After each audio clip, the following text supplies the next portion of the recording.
आपका जो परसेप्शन है महाकुंभ की तरफ वो पूरी की पूरी बदल जाएगी। और आपको अगर फैराडे का लॉ पता है तो उसके हिसाब से जब भी कहीं पे एनर्जी किसी कंडक्टर के थ्रू फ्लो करती है तो उसके चारों तरफ एक ईएमएफ बनती है। आप उसका नाम जानते हो, उसका नाम है चित्रगुप्त। पानी, पानी के साथ इंसान और वो पूरा जगह जिसे हम कहते हैं कुंभ। फाइनली जो योगी संत महात्मा है वो अपने कमाए हुए पुण्य को यहाँ त्याग करके जीरो हो जा रहे हैं,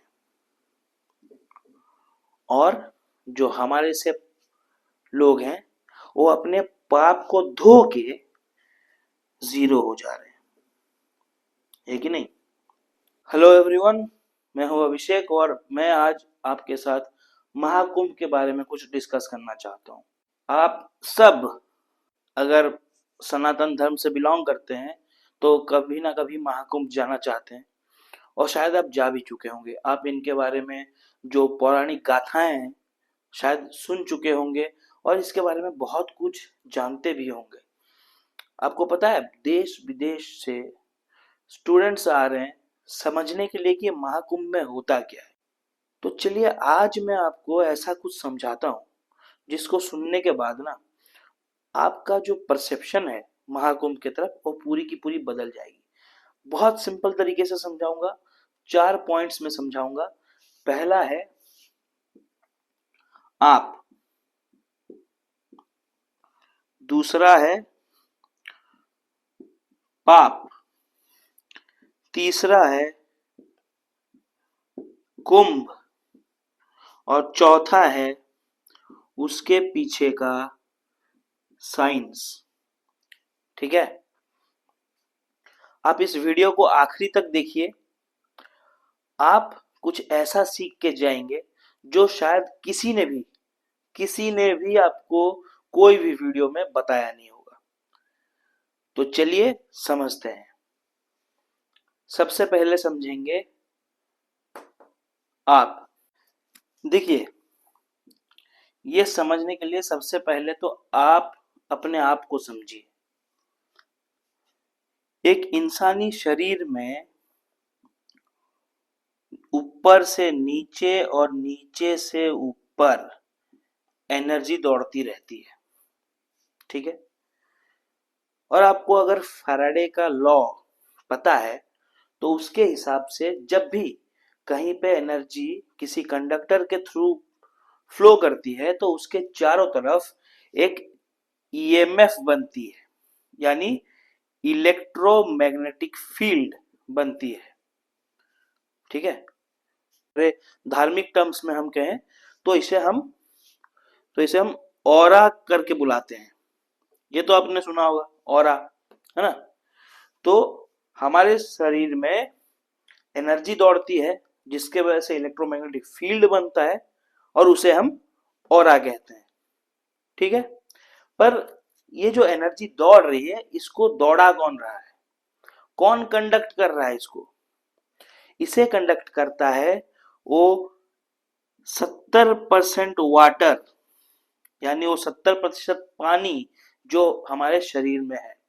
आपको पता होगा कि पानी एक बहुत अच्छा कंडक्टर होता है, यानी वो एनर्जी को एब्जॉर्ब भी कर सकता है और ट्रांसमिट भी कर सकता है, ठीक है। और यही रीजन है जिसके वजह से एनर्जी हमारे शरीर में दौड़ती है। ये आपको समझ में आया? अब आते हैं सेकंड टॉपिक पे। हमारा दूसरा टॉपिक है पाप। अब आप जब भी कोई अच्छा काम करते हैं या फिर किसी के साथ जस्टिस करते हैं, ठीक है, तो आपको अच्छा फील होता है, आपके शरीर में एक खुशी की लहर दौड़ जाती है ना। तो इसमें होता क्या है कि आपका जो ब्रेन है वो एक पॉजिटिव एनर्जी पूरे शरीर में दौड़ाता है, ठीक है। और ठीक उसी तरीके से जब आप किसी के साथ बुरा करते हो, किसी के साथ इनजस्टिस करते हो, ठीक है, आपको अगर बुरा फील नहीं होता है तो फिर आप अलग केस हो, पर अगर किसी के साथ बुरा करने के बाद आपको खुद बुरा फील हो रहा है, आपको गिल्टी फील हो रहा है, आप सोच रहे हो कि भाई मैंने क्या किया उसके साथ, ऐसे में दिमाग अपने यहां से एक नेगेटिव एनर्जी निकालता है और पूरे शरीर में दौड़ाता है। ठीक है, तो जैसे ही हम लोग की जिंदगी बीतती जाती है तो हर अच्छे कर्म के लिए जो पॉजिटिव एनर्जी दौड़ती है उसका हमें प्लस पॉइंट्स मिलते हैं, और जो बुरे काम हम करते हैं जिसके वजह से नेगेटिव एनर्जी जो शरीर में दौड़ती है उसका हमें नेगेटिव पॉइंट्स मिलते हैं। अब हम तो इसका हिसाब रखते नहीं है, पर एक बंदा है जो इसका हिसाब रखता है। आप उसका नाम जानते हो, उसका नाम है चित्रगुप्त। सुना है इसका नाम? हमेशा यमराज के साथ रहता है ना। उसके पास एक किताब होता है जिसमें वो आपका हिसाब रखता है पूरा, कि कितने प्लस और कितने माइनस में आप हो। हम लोग को तो टाइम नहीं है, तो वो हम लोग का हिसाब रखता है। अब इसमें मैथ्स का खेल देखो आप। ठीक, अगर मैं कहूं कि +1 और +1 तो ये कितना होता है? +3। वहीं पे अगर मैं कहूं -1 और -1 तो कितना होता है? -3।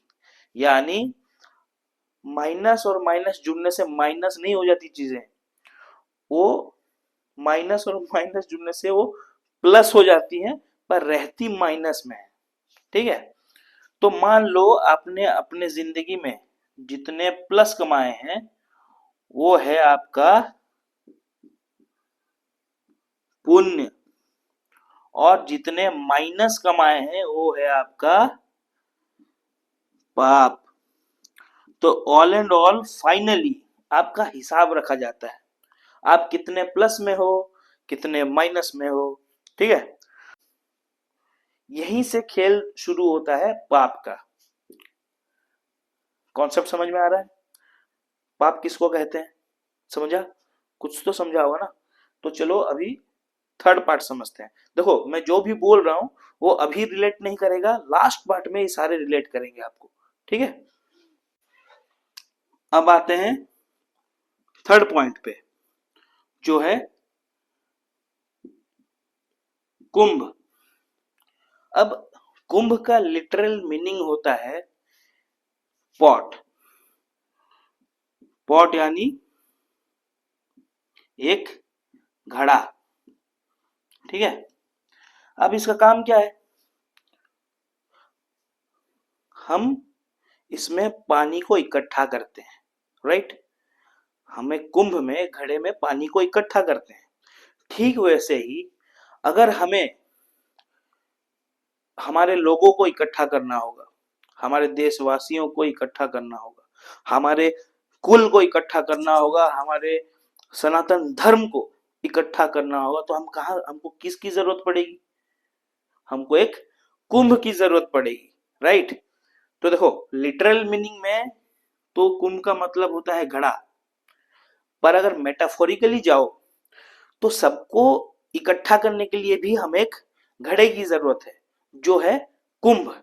ठीक है, तो हमारे जो पूर्वज थे, हमारे जो मुनि ऋषि थे, उन्होंने ज्योग्राफिकल एनालिसिस किया, हर जगह छान मारी, और वो बेहतरीन स्पॉट ढूंढ के निकाले जहां पे कि कुंभ किया जा सकता है। पर उस कुंभ में खाली इंसान नहीं होंगे, उसके साथ होगा वो पानी, जो कि एक घड़े में रहती है।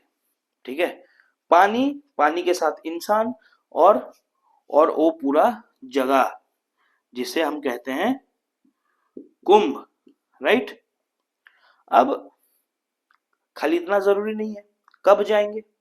तो प्रॉपर टाइम पे, जब ग्रह नक्षत्र की पूरी वो मुहूर्त बनी, उस टाइम पे उस जगह पे उन्होंने किसका आयोजन किया? कुंभ मेले का। ठीक है, जहां हर कोई आके इकट्ठा हो रहा है। तो अगर देखा जाए तो कुंभ मेटाफोरिकली हम सबको पानी के साथ इकट्ठा करने की एक व्यवस्था है। ठीक है, अब अगर यहां तक समझ में आ गया हो तो अब हम समझते हैं इसके पीछे का साइंस। ये बहुत इंटरेस्टिंग है, इसको मत छोड़िए। देखिए साइंस, ठीक है। अब देखिए इस कुंभ में या महाकुंभ में कौन आते हैं? साधु, संत, अघोरी, नागा, महात्मा और ज्ञानी लोग सब, है ना। उसके साथ साथ और कौन कौन आता है? आप और हमारे जैसे कॉमन पीपल, राइट। और क्या खाली इतने ही आते हैं? पापी भी तो आते हैं, है ना।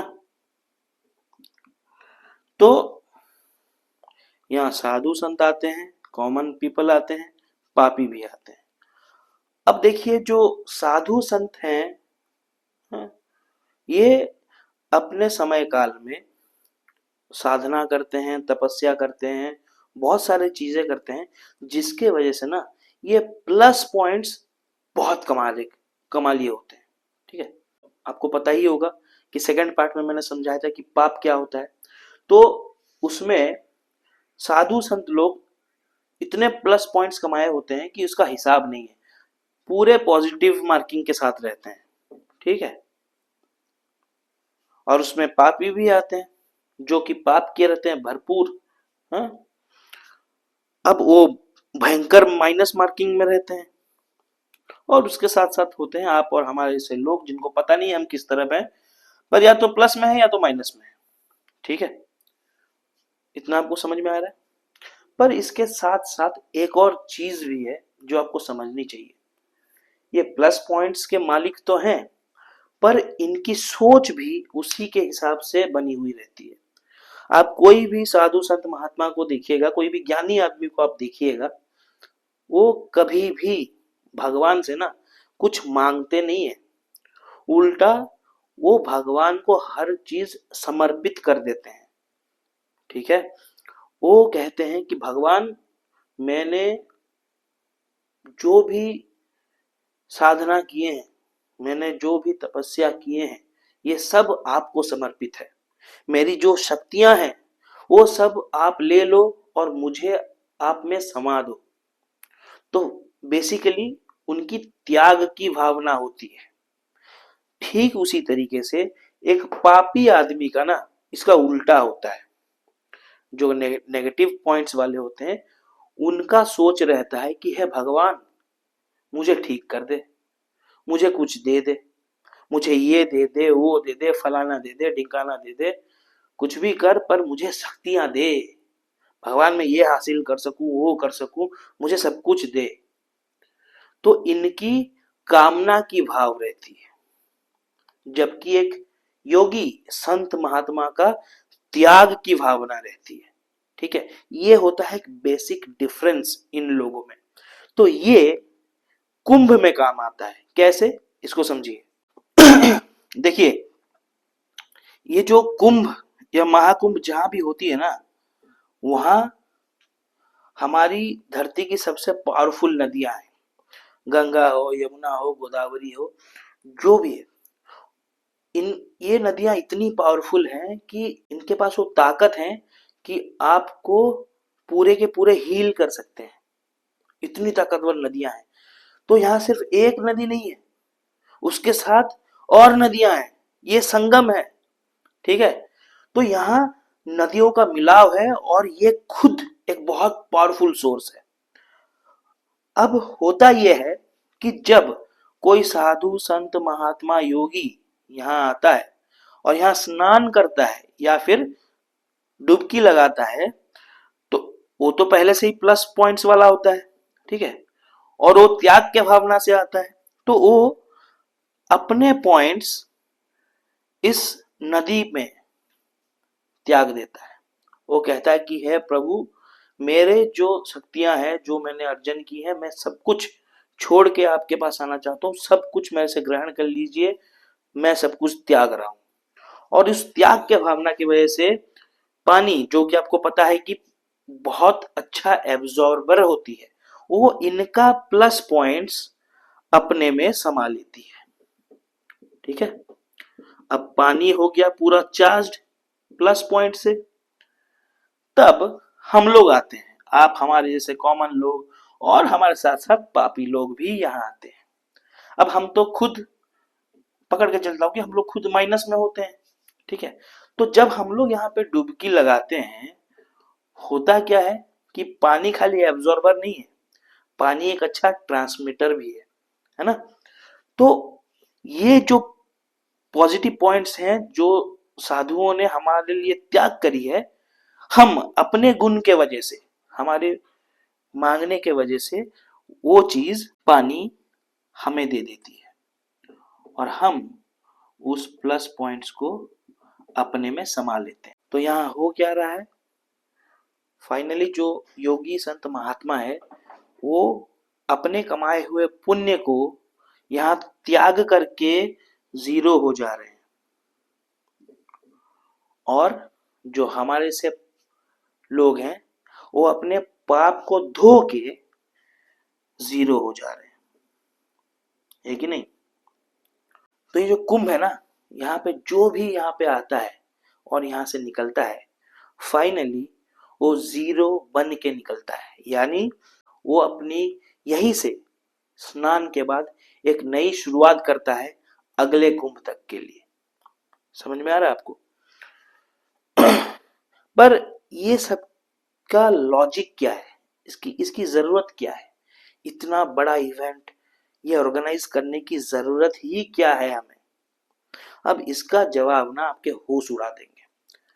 आप सोचिए कि हमारे पूर्वजों का जो थिंकिंग है वो किस लेवल की थी। देखिए, मैं एक एग्जांपल देता हूं। अगर आपके पास एक बाइक है, बाइक के दो पहिए होते हैं। अगर एक टायर पंचर हो जाए और उसकी हवा निकल जाए, तो क्या वो बाइक सही से चलेगी? नहीं, वो घसीटा मारते जाएगी, है ना। ठीक वैसे ही अगर किसी धर्म में, किसी संप्रदाय में, किसी देश में कुछ लोग पॉजिटिव पॉइंट्स के साथ आगे निकल जाएं और कुछ माइनस वाले पीछे रह जाए, तो देश प्रॉस्पेरिटी के साथ आगे नहीं बढ़ पाता, वो लंगड़ा लंगड़ा के चलता है। तो इस चीज को ठीक करने के लिए, इसको रिकवर करने के लिए ये जरूरी है कि हम सब एक साथ एक जगह पे आए और फिर से एक नई शुरुआत करें, हम जीरो से फिर से स्टार्ट करें, है ना। तो इसलिए महाकुंभ का आयोजन किया जाता है, या फिर कुंभ ही बोल लीजिए इसको। इस लेवल की प्रोफाउंड थिंकिंग हमारे पूर्वजों की थी। समझ रहे, हमारे पूर्वज मानव कल्याण के लिए सोचते थे और अपने समय को वही खपाए हैं। हमको भले इसका मतलब ना पता हो, हम कॉन्शियसली हो या सबकॉन्शियसली हो, हम ये रिचुअल निभा रहे हैं और हम भी यही काम कर रहे हैं। उन्होंने कॉन्शियसली किया था, हम अनकॉन्शियसली कर रहे हैं या फिर सबकॉन्शियसली कर रहे हैं। पर बात इतना है कि इस देश को आगे बढ़ाने के लिए, दौड़ाने के लिए, प्रॉस्पर करने के लिए हम सब इकट्ठा होके एक दूसरे को बराबर में ले आते हैं और फिर से एक नई जिंदगी की शुरुआत करते हैं। तो कुंभ मेला दुनिया का इकलौता सबसे बड़ा एनर्जी ट्रांसफर है अपने प्योरेस्ट फॉर्म में, है ना। ये सुनने से या कोई वीडियो देखने से आपको समझ में नहीं आएगी, ये आपको वहां जाके सिर्फ एक्सपीरियंस हो सकती है। आप वहां जाइए और लाइव एक्सपीरियंस करिए कि एनर्जी ट्रांसफर हो कैसे रहे हैं। आप वहां जाएंगे ना, तो आपको अपने आप समझ में आ जाएगी ये पूरा खेल कैसे चल रहा है। और इस लेवल का खेल, जहां की 50, 60, 70 करोड़ लोग आ रहे हैं, उसकी समागम हो रही है और वहां एनर्जी ट्रांसफर्स हो रहे हैं बहुत खतरनाक और प्योर फॉर्म में। उसको आप मिस मत करिए। अगर कर चुके हैं कोई बात नहीं, तो कुंभ फिर से आएगा 12 साल बाद। पर आप इस चीज को समझिए कि एक्चुअल में इसके फंडामेंटल्स क्या है। ठीक है, अगर आपको ये वीडियो अच्छा लगा हो तो इसको लाइक करिए, दूसरों को समझाइए, और जो खिल्लियां उड़ाते हैं ना हमारे देश के बारे में, उनको बताइए कि हमारा कितना रिच कल्चर था और है। इनफैक्ट हम किस लेवल की सोच रखते हैं मानव कल्याण के लिए, यूं ही हमें विश्वगुरु नहीं कहते हैं। इसलिए इस वीडियो को शेयर करिए। जय हिंद, जय भारत।